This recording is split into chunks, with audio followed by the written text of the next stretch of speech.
Hello, and welcome to a ceasefire in the war between IT and security operations. This is a discussion with myself, Gina Mahan from Links Technology Partners, and our very strategic partner, Steve Bay from Security on Demand.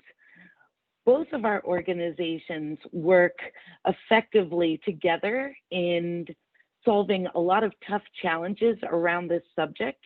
I'm going to start by introducing myself and then handing it over to Steve, and then we're going to jump right in to starting where it all begins, which is around threats. So I'm Gina. I have over 30 years experience in IT and cybersecurity. I not only have experience supporting the federal government, but also the commercial space. I have extensive knowledge with helping organizations resolve business process reengineering challenges, as well as going deep with risk management. So Steve, would you mind introducing yourself? Yeah, happy to. First, Gina, thanks for having me. I'm really looking forward to our conversation today. I'm Steve Bay. I am the Director of Security Operations and Threat Intelligence at Security on Demand. Just briefly, my background is I've been in the industry for a little over 15, almost 20 years, where I spend my time split between the federal government, where I worked as an intelligence analyst and manager for quite a while on the consulting side of the house. I've done commercial consulting, building information security programs for various companies. I've been a CISO in the past, and today I'm running a security operations center for an MSSP. And so I've got a really strong background in information security and really seen the way it functions, the way it operates and integrates from a consulting perspective within the government, within a company, and now also as a managed service. So I'm hoping today, as we have a conversation about this, that we are able to draw out some really interesting facts, details, and solutions that hopefully the people who are watching the video will be able to take home and apply in their organizations to help solve some challenges and problems. So Gina, you mentioned starting out with threat, and I think that's a great way to start, right? So Absolutely. Yeah. So my background, as I mentioned, is in threat, right? I spent a lot of time developing intelligence on hackers and how they operate, what they do, why they hack organizations. And so as I've been able to go into these different companies to help design security programs or whatnot, I found one of the most effective ways to do that is to take your security and build it from a. So real briefly, and if you want to chime in, feel free as I go through this. As I think about threat and how does threat impact us, I find it's really useful for organizations to take a look at not just what their business processes are and what they do, and then just kind of checking boxes of choosing, say, a security framework and building security out, but take a few minutes, take some time in your planning to try to understand what do you have that hackers want, what do you have that if lost or compromised is going to be would do the most damage to your organization if stolen, and then B, what are the most likely threat vectors by which hackers are going to attack you, right? And so if you kind of take that strategy and kind of look at your environment, your business, and try to understand what are hackers going to attack and why do they want to attack you, I find that is a very effective way to help us start developing our plans and start managing the risk and managing the threat within our environment. So I was wondering if you have have you had any experience with that? If you've done a lot of risk management and that sort of thing, is that something that you've seen effective in your career, or you've had much experience with?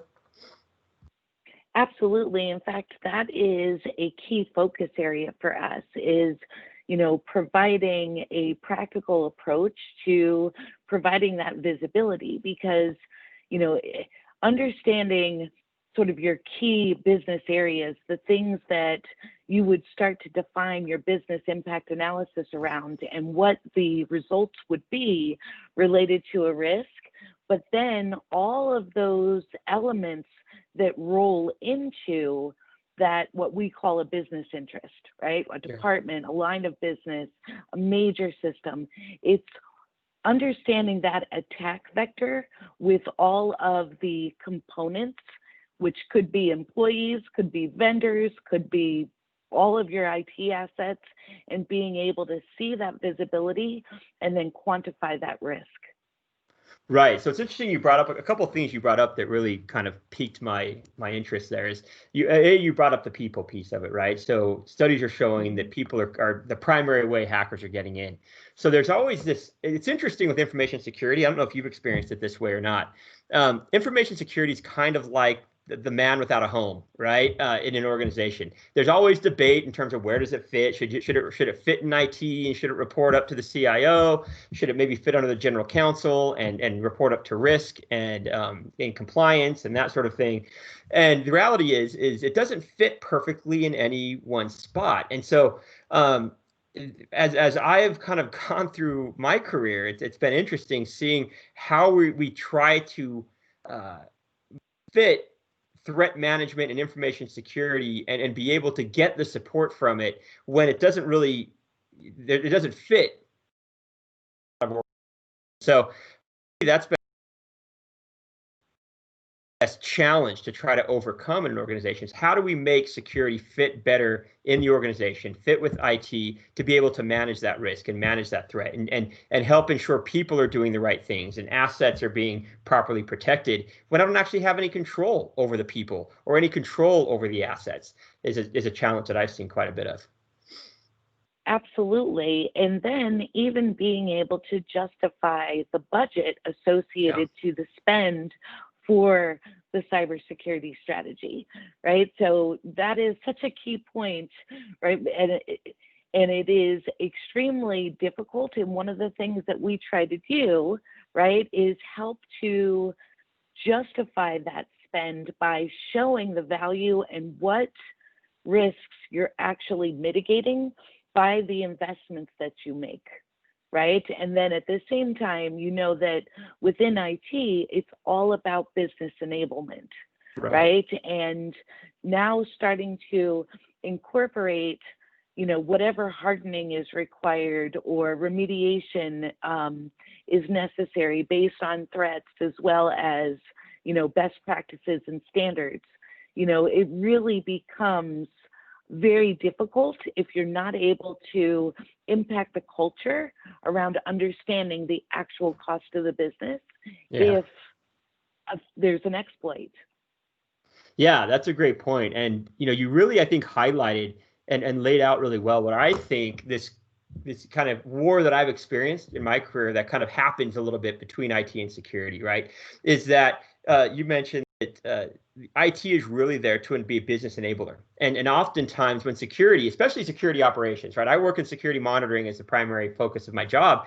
And we are monitoring alerts, we're monitoring events, and we're going to generate notifications or some sort of communication over to IT that says, hey, you have a device that is hacked. You need to essentially stop what you're doing, which may be a business enablement sort of thing, and you need to go out and find it, and you need to remediate that device, or it looks like we may have a breach here, we have a phishing issue there. And so security, many times, especially the SOC, it feels like they're kind of giving orders to IT that we need to go, or IT needs to go out and tackle these issues, which are critical, right? And so there often is a disconnect between the two. And in terms of what priority should I be giving certain threats? Is anything that the SOC sends over, is that relevant for me as the IT team to go remediate, or should we score it a certain way? You know, what does that look like? And another big challenge that I've seen even is one just simply around assets and asset management, right? IT manages, and especially large organizations, but I see it as a major struggle in a lot of mid-sized organizations. It's just a simple concept of asset management. It's surprising to me. I don't know if it's surprising because I've done this for a long time, so it's maybe not as surprising as it used to be. But it's interesting to me that how many organizations, because there's so much complexity in our IT environments, you know, if I send out something that says, hey, you need to go remediate this device, here's the IP address, they can't find it. Well, do you have a computer name? Do you have a MAC address? If you know where on the network it is, because organizations are really struggling with asset management. And so there's this back and forth between security. It's like remediate, remediate, remediate. And IT is like, we don't have time. We don't have resources. I'm not even sure where the device is. How do I figure it out, right? So it's this interesting dynamic between the two organizations where oftentimes they work really well together, but there's definitely some tension and things that need to get worked through. Absolutely. And I think that even on the other side, when you're sitting within the IT environment, a lot of, security programs will just send, a big list of, things that they have to remediate without any context, Right. right? So, and sometimes even all of the alerts can be so overwhelming, just trying to decide which ones you should prioritize, which ones are really a risk to the business, so that you can, leverage those IT individuals that are already stretched thin and angry. So Right.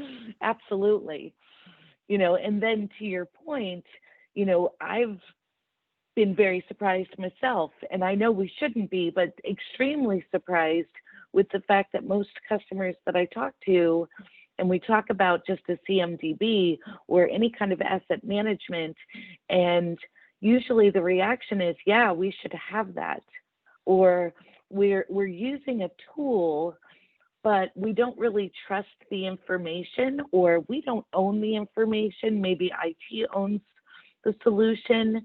Let's say the way in which they add the information, the nomenclature has deltas in it, so you have duplicates, and nobody wants to deploy another agent. They already Right. have enough. So, a solution that would allow discovery, right, for ability that can actually leverage either agents that are already in place, right, or integrate back to, a solution within the Security Operations Center, as well as what IT is already using to provide the source of truth as far as those assets and where they're being leveraged.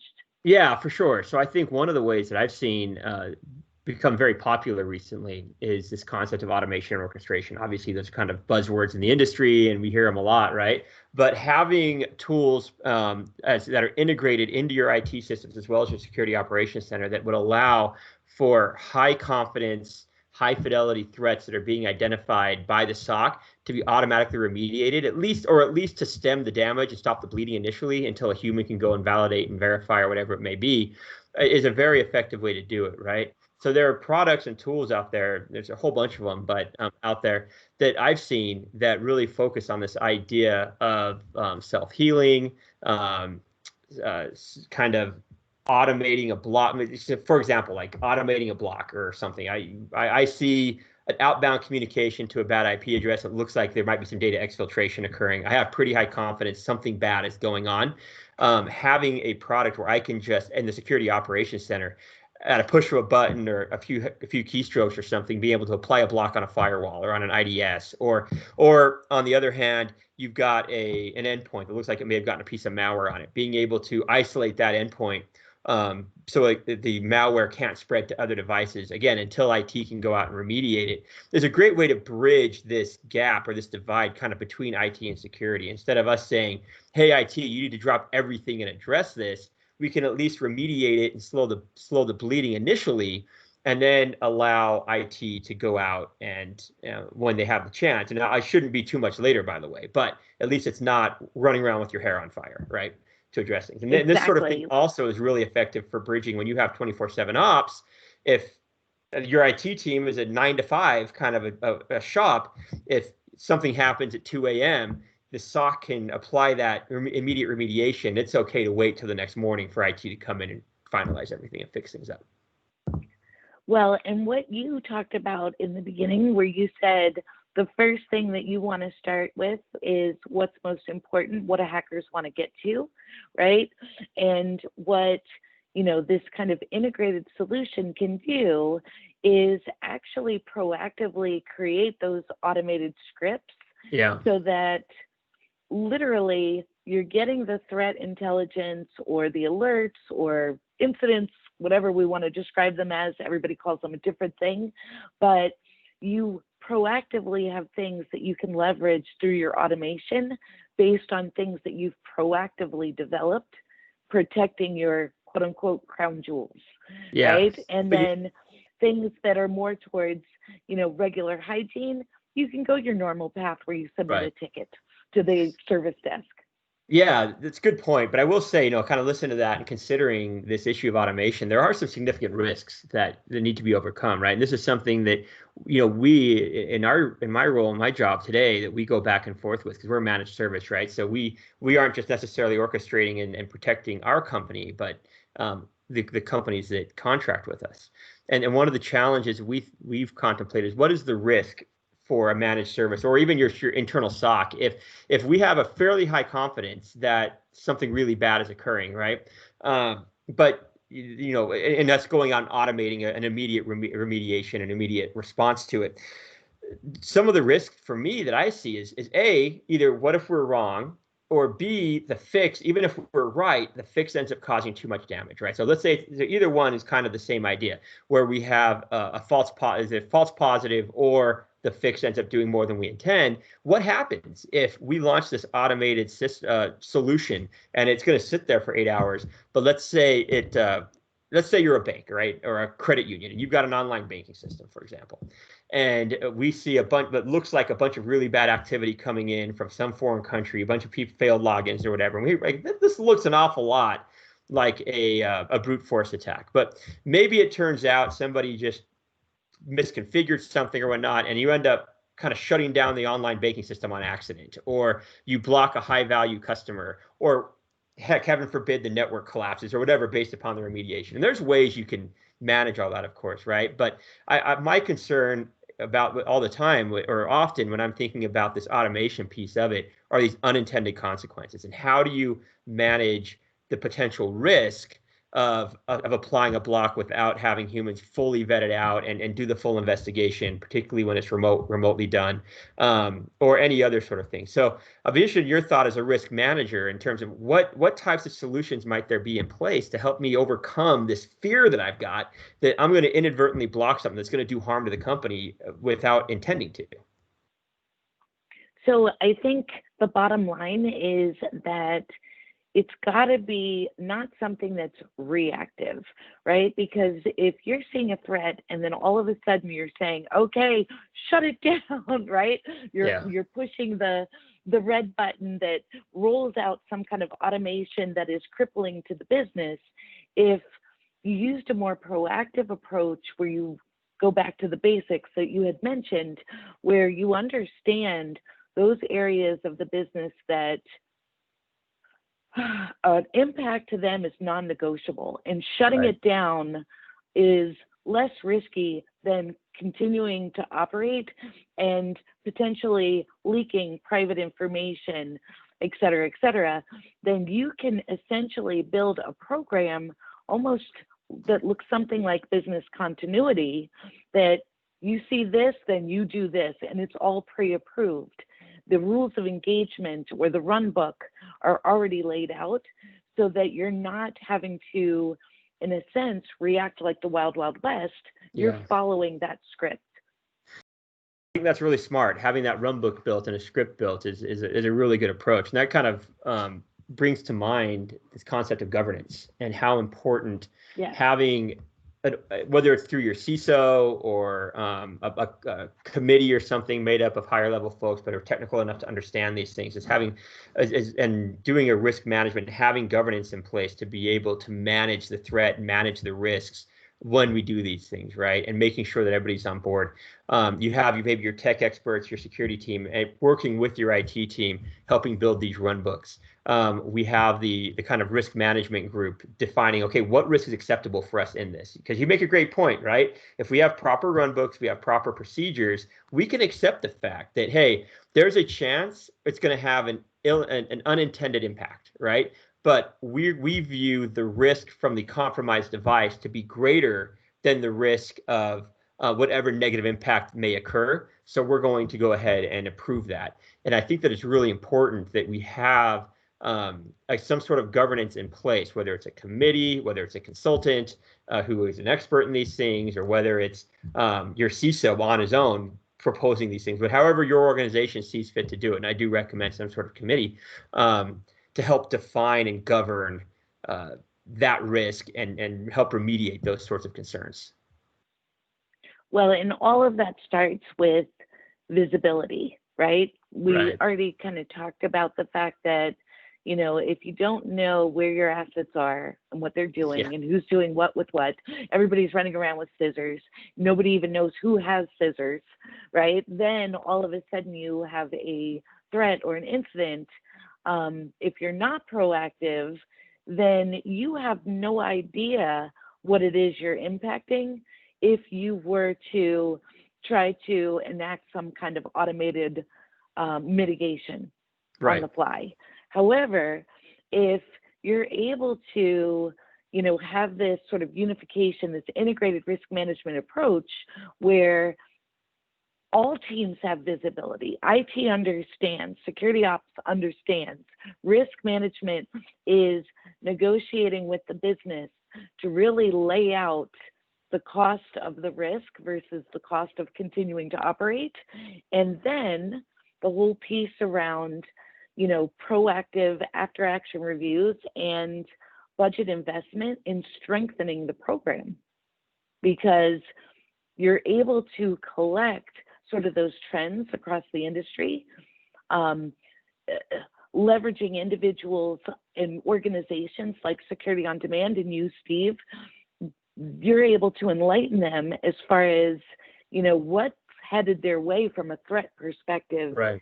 They can measure that against their industry, their frameworks, what kind of, let's say cyber hygiene they have in place, so that they can proactively plan for the next challenge that they're going to have to resolve. Yeah, and I think what you did there is you kind of answered the question of the intent of this conversation, which is how do we bridge this war between information security and IT, and it's really integration. I think it's the key word that you chose there, and you really outlined well, I think, how we can integrate, how information security should be integrated with IT, both from a technology and an automation standpoint, as well as from a planning and personal engagement, right? Even if information security, like when I was a CISO, information security was aligned under IT, but there was still a gap, right? It was still, I may have reported the CIO, but all the other VPs and managers that were kind of parallel to me had their own areas of expertise. They didn't really understand security, and there was occasionally friction there. So more interaction, more engagement, integration, and then having risk management in play and a governance committee in play that can help bridge that as well, but puts everybody on the same page, and I think helps decrease, to me, some of that concern, some of that war, and those issues that I think a lot of organizations have seen. So it's a really interesting concept, and then kind of tying it back into the to the asset piece of it. One of the other ways in which I've seen information security and security operations in particular be a benefit to IT, and I've gotten kudos from IT teams before that really like it, is if you're oftentimes some of the things that look like you're getting hacked or look like a major security incident is more like something broke. It's an error, it's a misconfiguration, it's some sort of IT issue, right, in the environment. And one of the things that I've seen is we run a lot of anomaly detection, where we kind of have these unsupervised anomalies, or machine learning kind of thing going along across the environment. And it triggers alerts in our SOC and says, hey, we've never seen this before. And we have 100%, it's something we've never seen. And all of a sudden we've got 50,000 events occurring. That's kind of weird. And one use case that I had, or one organization I was working with on this, we went through their 20 anomalies, and only one was a security event. The other 19 were IT issues. They were just misconfigurations or something. And so we sent it over to their NOC, and they were giddy as schoolgirls. They were just really excited. And hey, this is great. We found all this stuff, and they were able to improve bandwidth. They were able to fix some issues that were causing problems on the network, and everything ran better, so on and so forth. So I think if we look at security as their primary use case is security, and maybe not put expectations on security to be finding IT issues, but maybe the security team being willing to communicate those kind of issues over, and then even through the automation piece, using tools like Avanti or whatever, or other type of tools that can automate those fixes, I think can be a really big bridge builder between organizations. And it's something that I've seen kind of at various instances throughout my career. Well, and you just brought up another really good point, and that is one of the things that I say all the time, because everybody in this day and age are overwhelmed and overconsumed and understaffed to be able to handle just the volume of things that they have to accomplish. Right. And if you start to think about, oh my gosh, we're going to change tools on you. Now you have to, change the way that you manage to accommodate this new requirement. What true integration does is it actually allows you to use the tools that you use. Mm-hmm. It just makes it better through the integration. Right. Yeah, that's a good point. And I think that's one of the big concerns that, and I think one of the areas where when I was a first-time CISO that I struggled with is I kind of went in asking for the moon money-wise. And I learned that's one way to build some hostility. and Yes. it's, you gotta work with what you have, right? And identify what security tools do you have in place, what are the IT systems in there, and how can we integrate those to be able to work and interconnect better. And yeah, what, maybe it may require us going out and getting another tool, but it may not require us to go out and get a whole new suite of tools, right? And maybe it will require us to go out and get a tool, whatever it may be. So there may be some spend, right? But the more we can do to integrate these technologies and these solutions without breaking the budget, the happier your CIO is going to be, the happier your CEO is going to be, the happier your general counsel is going to be, as long as they make sense and they work, right? I don't think any of us want to waste our time trying to integrate something that shouldn't be integrated or it's going to break or things like that. So do it smartly, do it with the right plans in place, so on and so forth. Well, and you're actually able to maximize the value out of those solutions, right? Yeah. And if you're able to truly collect metrics and analytics around it, you're also able to ultimately go back to the board who puts those budgets together and present to them, here's what we've mitigated, right? Here's how we've protected the business against threats. And since we're coming to the conclusion of this presentation, the entire solution that we've been defining come from three main organizations. One is Security on Demand, which is a fantastic solution I'll let Steve talk about. Lynx Technology Partners, we have an integrated risk management platform. And Avanti, which has an integrated suite of solutions that focus on self-healing, self-service, and self-securing technology. Steve, can you just say a couple of words about Security on Demand?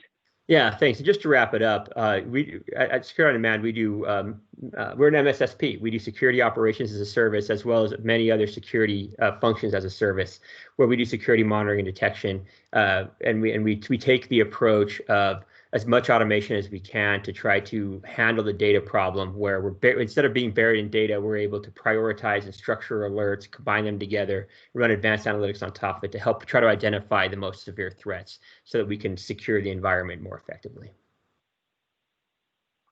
That is fantastic. And thank you so much for joining me for this. And I hope that everyone who watches this in the future enjoys it as well. Thank you, Doug.